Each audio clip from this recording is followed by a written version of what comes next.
Hello, welcome back to The Reading Mama. My name is Heather, and today I have a big book summer update. So I'm going to share what I'm reading, what I've DNF'd, and what I'm hoping to read later this summer. So if you don't know, Big Book Summer is put on by Suzanne, and I can't think of your last name, Suzanne, sorry. Sue Jackson, actually. There we go. I got it. I'll put all of her information down below. I believe Melinda at Web of Stories is also helping co-host this summer. There's no prizes or anything like that. The goal is to read big books over 400 pages. That's it. So I'm going to share with you what I've been reading, and I actually am really excited because as of this summer, I'm a 50-50 with audiobooks and physical books in front of my face that are big books, which is pretty good for me, because if you've been around, you know I'm a big audiobook person. So I'm going to start with my audiobooks, and then I will share my physical books, and we'll go from there. So audiobook wise, I have read Vacation Friends by Christy Barrett. Absolutely loved. Highly recommend. Vacation Friends is a Christian thriller, very light on the Christian, heavy on the thriller suspense. Okay, there's a young woman who goes to with her fiance on a business retreat in Hawaii, and you go through these processes, and she was going to end things with her fiance, and then he talked her into coming on the trip, so things are rocky there. She's also convinced that someone is trying to kill her.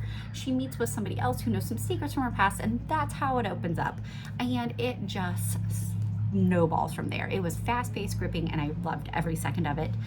So I highly recommend Vacation Friends. I also listened to Seek the Traitor's Son by Veronica Roth.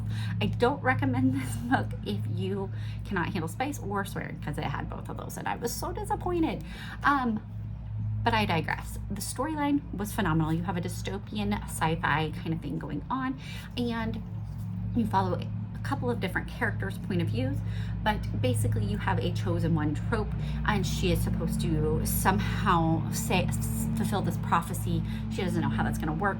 Things happen in the beginning where she rejects even that part of her life, and yeah, it just becomes chaos, and it was very intense, very interesting, very gritty, but it did have several foul language, and then it had at least two open door scenes that I was so sad. So I could skip through those on those audio wise, but just keep that in mind, because I do like Veronica Roth's writing. It's just, it is what it is. And that's the beginning of a duology. She doesn't have the next one book out yet, obviously. And then I am almost done with Sisters Under the Rising Sun, which is a phenomenal historical fiction taking place in World War II in the Pacific arena.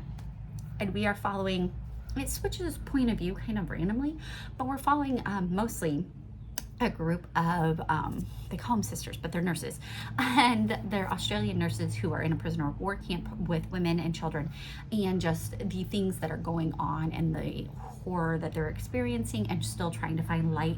There's a heavy element of music throughout, which I think is just beautiful, and like I said, I'm almost done with that. I'll probably finish that later today or tomorrow, and that one is just phenomenal. Highly recommend. Sisters Under the Rising Sun. Then onto my physical books. So physically, I first finished Calculated. I did that right when Big Book Summer started. If you don't know, Nova McBee wrote this series, and the fourth book comes out in like 8 days. It's a fast-paced YA, I want to say sci-fi because there's a lot of tech stuff in through the series, but I think it's just considered a YA thriller. This first one is a very not close, but a Count of Monte Cristo retelling, which is very interesting. And it tells of a young girl who is basically kidnapped and starts working for a crime syndicate, is then working for another crime syndicate, gets out, and then has to help save the world with her math prodigy things and help take down the crime syndicate. It has, I know the author describes it, and some other people do, as like Mission Impossible as you go through the series. I just finished book 2, absolutely loved it, but it does follow more of it's very YA heavy on the way tropes and things like that. But if you can get past that, or if that's your jam, then you're good to go. I love that it's fast paced. I love the unique character arc of the main character, Jo Rivers, as she deals with the trauma in the first book, and then in the second book, she's dealing with after the trauma. So here she's living the trauma and her immediate response to it, and then you see after, and I really love that. That one was like 3 pages shy of 400, so it didn't make big book summer, but this one did. So absolutely love that. Getting ready to read the next book. I also finally finished Warbreaker by Brandon Sanderson, and I know I have described this so many times because I've been talking about it forever. It's phenomenal. It's wonderful. I love Brandon Sanderson's writing, and I have purposed with my heart to only read his books with my eyeballs, which means it takes me longer because you don't know he's a prolific writer. Also, it takes a while to get into his worlds because they are very unique, but they are heavy in the world building, which I like. And he does it in a great way that's not just like slam it all in your face. He sprinkles it throughout, but it makes it harder for me to just dive in little spurts when I'm interrupted with kids. But that said, absolutely love this. This is a unique world where they have, we'll call it a magic system with breaths. And the amount of breaths a person has can heighten various senses, but everybody is born with one breath and you can give it away. But if you give away your breaths, you have to give away all your breaths. If you don't have them, then you're considered, you're dragged, and there's a lot going on.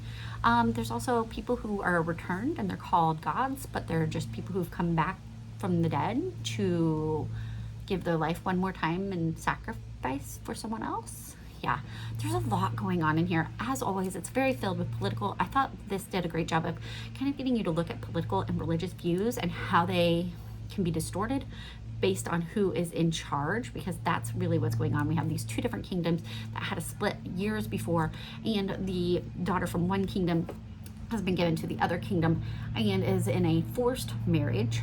And you see that not everything is as she grew up believing from her kingdom, Idrian's, and everything that they know in Hallingdon, where she's gone, is not always true either.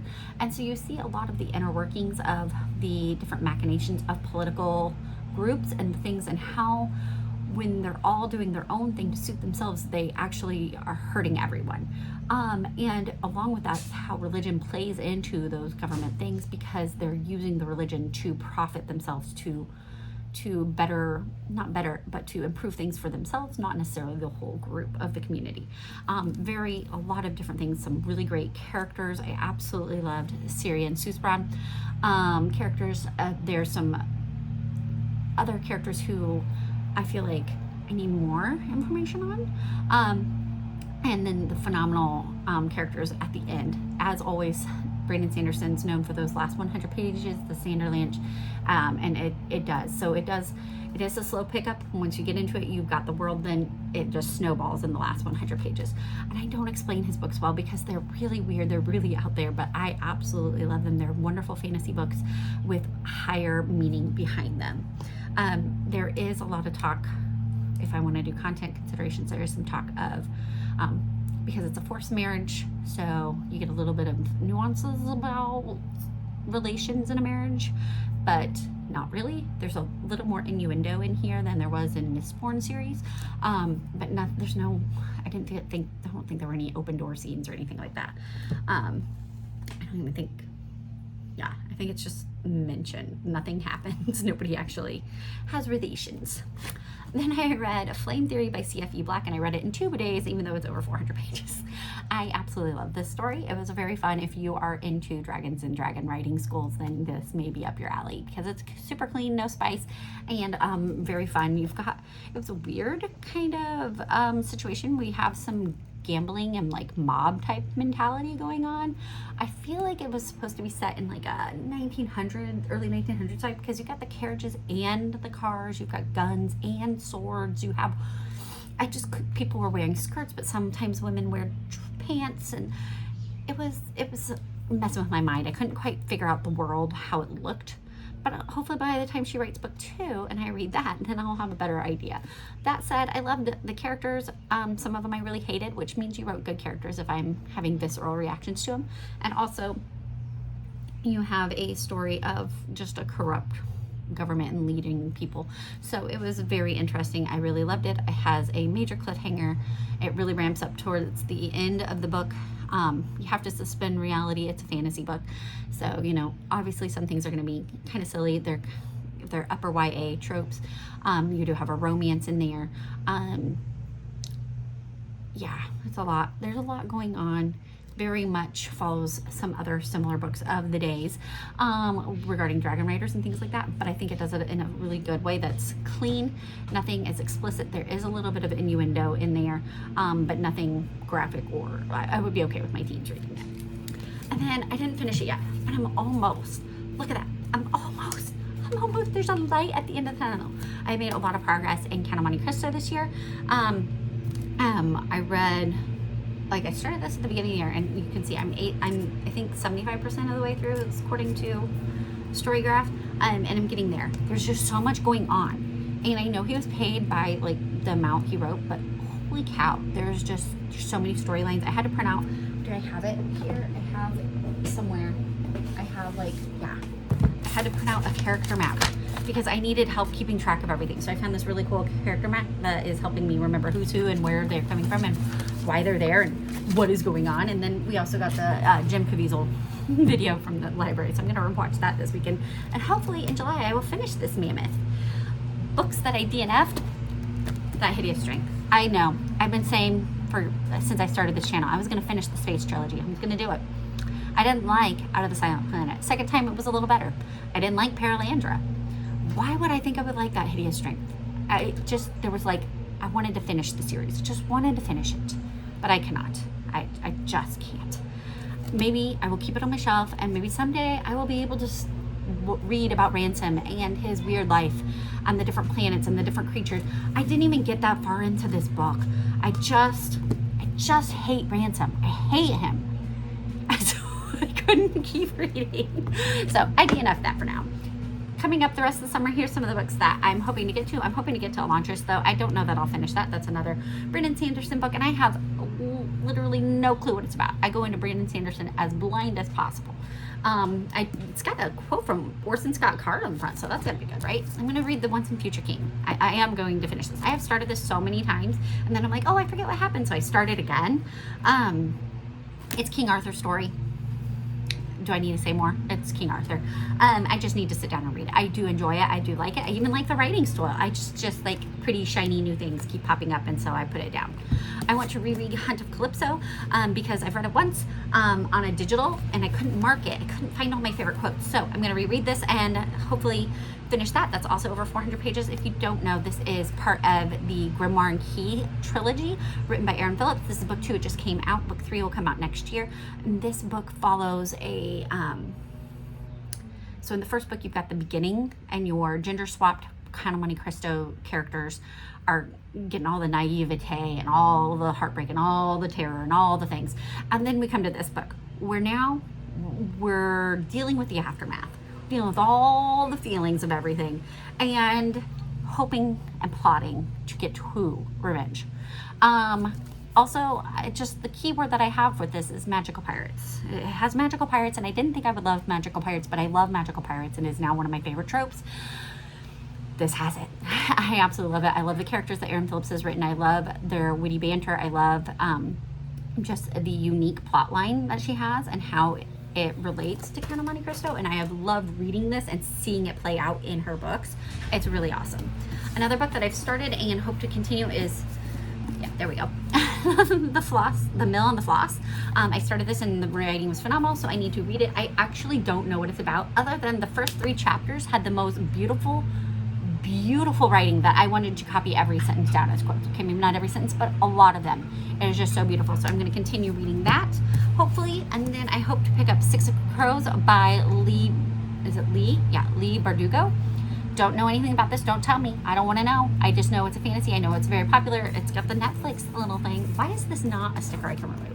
Anyways, I don't really know anything other than it has, like, I think found family trope, and it's fantasy and it's kind of dark. That's all I know. Oh, look, it has something to do with a heist. Hey, I liked Mistborn, so I like heists, so I should enjoy it. Don't tell me. Don't tell me. And then I'm hoping to finally pick up Abigail Brier's Dawn of Doves. I read the Rush of Ravens earlier this year, which would also count for Big Book Summer, by the way. And it is a Christian allegorical fantasy, epic fantasy series. She has book 1, 1.5, and 2 out right now, and I fell victim to her social media, and it didn't disappoint. The first book was really good. Had again a character that I really hated. really hated. She was struggling. Ravenna, man, she was having a tough time, and she was stupid. And I was having visceral reactions to a character, so I knew it was good. The plot really picked up halfway through, and I really enjoyed her writing. And I love the story arc of, again, a kind of chosen one kind of story that you don't realize is a chosen one until almost the end. And it has a lot going on. If you are anti-magic, it may be something that you don't want, because there are people who are embers and there are Dispiri. The embers are people who have the light in them from the Father of Light, and that light that is in them, once they trust in the Father of Light, then gives them different powers or abilities. Then they are also being hunted down by those who worship darkness and the witches of the darkness, and they have a special stone that they can use to kill the embers and then take the power and manipulate it into something wicked and evil, and they are dark, evil people, okay? This is, like I said, it's a Christian allegory. It's called the This Kingdom Come series. It is going to have light triumphing over dark, but book 1 ended in a major cliffhanger, and I have been dying to pick up book 2, but I had to pick up the one in between, and I was afraid. I was like, ugh, I'm not gonna like this. And I kind of had a bad attitude for the whole first part of it, but I just finished it and it was great. And I know it's going to play in well to this one, because it takes a side character, a minor character from the first book, and you get her backstory leading into both of these. So I'm excited to finally pick this up and see what happens, because like I said, it ended on a really horrible cliffhanger. So if you get book 1, you at least want book 2. I know she's working on her next part. Like I said, you want to read Sea of Sorrows too, but I'm excited to pick this up. But it is a chunker. I don't even know how many pages it has. I just picked it up because I'm like, that's definitely over 400. 686. So hopefully I will get to these the rest of the summer, and then I will be back here. I will also probably have more audiobooks, because that's who I am and I love them. If you have a great big book summer read, drop it below. Remember, any book over 400 pages, and really it kind of just depends on the edition. If you're doing an audiobook, I just look it up on Amazon and see how many pages the traditional print has, and that's what I count. But drop your favorite big book for Big Book Summer below, and thank you so much for watching, and have a blessed summer.